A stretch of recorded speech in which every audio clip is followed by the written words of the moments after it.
I'm Andy Hargreaves. I'm Research Professor at Boston College and I'm Visiting Professor at the University of Ottawa in Canada. I want to spend a few minutes with you thinking about the whole topic of identity. This is something that everybody's interested in. We all have identities. None of us are without an identity. And in particular, I want to focus on a book that Dennis Shirley and I have written called The Age of Identity. Who do our kids think they are and how do we help them belong? You know, we first got interested in the topic of identity when we were working with a group of school districts in Canada. And one of them is a French language district. In Canada, French language schools are part of a minority culture in all but one province. The culture has to struggle to maintain itself, to assert itself against the dominant English culture. And in these schools, the teachers and principals surprised us when they said, you know, for us, identity is as important as achievement. Identity is as important as achievement. And then we began to think, well, perhaps this is true not just for these kids and these schools, but perhaps that's true for all schools, developing a sense of who we are, what we will become, what we belong to, what kind of community we're engaged with. These are perpetual questions of what it means to be educated. So we followed these schools and worked with these districts, and it was in a period of a great move towards more inclusion of children with special educational needs, of LGBTQ students, of immigrant students, of students who were second language, many different kinds of students who needed to feel more that they belonged in the school so that they were included and so that they could be more successful. Inclusion and identity were really a big part of what it meant to have equity.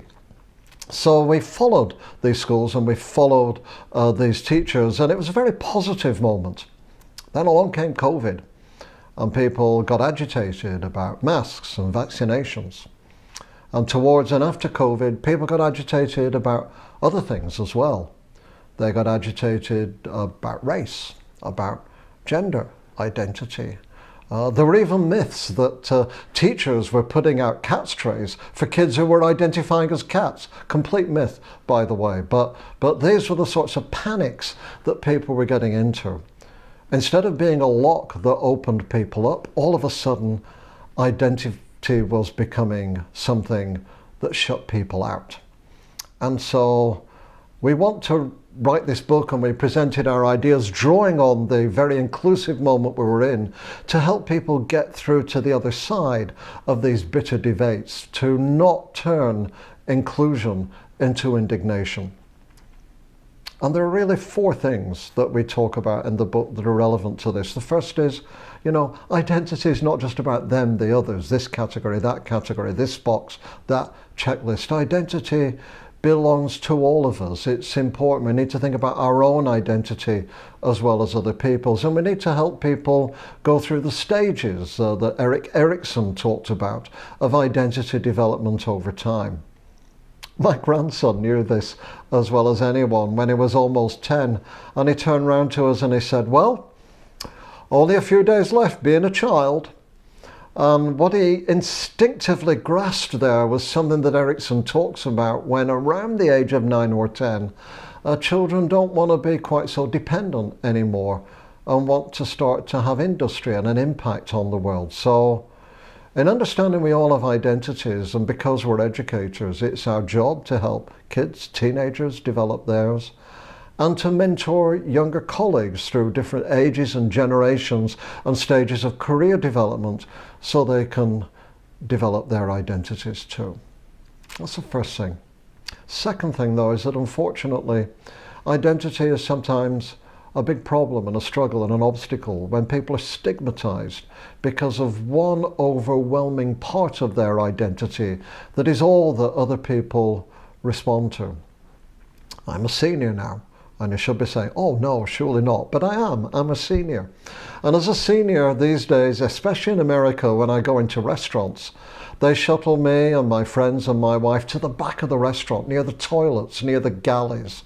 And in part, they'll probably be caring, trying to keep us away from the noise so that we can hear properly.